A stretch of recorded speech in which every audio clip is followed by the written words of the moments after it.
नमस्कार। कांग्रेस पार्टी और चीन की कम्युनिस्ट पार्टी के बीच समझौते की खबर तो सबको पता चल चुकी है, लेकिन क्या आप जानते हैं कि इस समझौते से देश को कितना नुकसान उठाना पड़ा है? सुप्रीम कोर्ट भी इस मामले पर हैरानी जता चुका है और पूछ चुका है कि क्या यह संभव है कि देश की कोई राजनीतिक पार्टी दूसरे देश की सत्ताधारी पार्टी के साथ किसी तरह का MOU करे। इस मामले में एक प्रमुख परमाणु वैज्ञानिक के हवाले से एक बड़ा खुलासा हुआ है। उन्होंने दावा किया है कि इसी समझौते का ही नतीजा था कि थोरियम से परमाणु ऊर्जा पैदा करने के प्रोजेक्ट का खात्मा हो गया। थोरियम टेक्नोलॉजी पर्यावरण के हिसाब से सबसे साफ सुथरी मानी जाती है। आगे जो बातें मैं आपको बताने जा रही हूँ उनसे आप खुद ही समझ जाएंगे कि यह कितना बड़ा घोटाला था। भारत दुनिया के सबसे बड़े थोरियम उत्पादक देशों में से एक है। तमिलनाडु में समुद्र तटीय इलाकों में इसका भंडार पाया जाता है। दुनिया के कुल थोरियम भंडार का लगभग 30% यहाँ होने का अनुमान है। UPA सरकार के समय यहाँ पर बड़ी मात्रा में रेत की अवैध खुदाई हुई। आमतौर पर माना जाता है कि ये रेत माफिया का काम होगा जो निर्माण कार्यों के लिए इसकी सप्लाई करते हैं। 2004 में कांग्रेस के सत्ता में आने से पहले तक thorium based fast breeder technology में भारत का स्थान दुनिया में नंबर 1 था।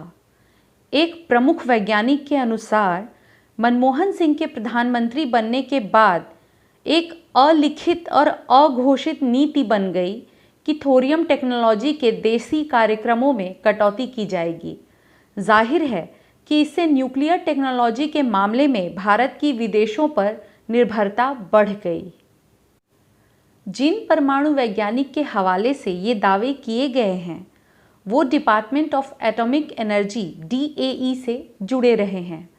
उनका कहना है कि 2013 तक भारत इस तकनीक में महारत पा लेता और कम से कम 1 गीगावाट का रिएक्टर तैयार किया जा चुका होता। इसी क्षमता का रिएक्टर चीन अब पाकिस्तान को दे रहा है। दूसरी तरफ तमिलनाडु और केरल के समुद्री तटों पर अवैध खनन और तस्करी कई गुना बढ़ गई। यहाँ की रेत में इल्मेनाइट नाम का खनिज पाया जाता है जिससे थोरियम निकाला जाता है। मनमोहन सरकार ने 2007 में इसे प्रतिबंधित सूची से बाहर कर दिया, जिसका नतीजा यह हुआ कि ये बेशकीमती पत्थर तस्करी करके भारत से बाहर भेजा जाने लगा। इसके अलावा मोनेजाइट भी यहीं पाया जाता है, जिसमें भी थोरियम सबसे बड़ा घटक होता है।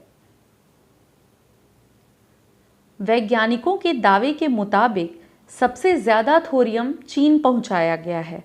उनका अनुमान है कि जितना थोरियम चीन के हाथ लग चुका है उससे उसका अगले 24,000 साल तक काम चल जाएगा। चीन आज थोरियम टेक्नोलॉजी में अग्रणी देश बन चुका है और वो thorium molten salt reactor MSR भी विकसित कर रहा है।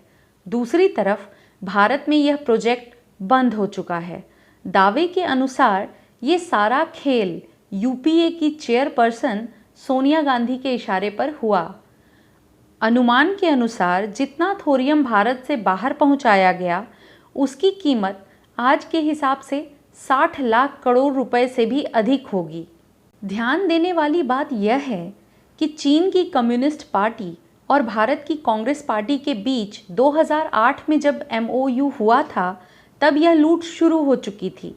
कहा जाता है कि कांग्रेस और कम्युनिस्ट पार्टी ऑफ चाइना के समझौते में दोनों के बीच उच्च स्तरीय सूचनाओं के आदान प्रदान और आपसी सहयोग की बात है।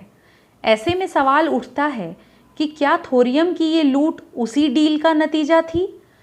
यह मामला 2014 के लोकसभा चुनाव के समय भी उछला था। हालांकि इन दावों की सच्चाई की मैं स्वतंत्र रूप से पुष्टि नहीं कर सकती, लेकिन उम्मीद तो की जानी चाहिए कि अगर मामला सामने आया है तो मौजूदा केंद्र सरकार इस बारे में जांच करे और तथ्य जनता के सामने रखे। धन्यवाद।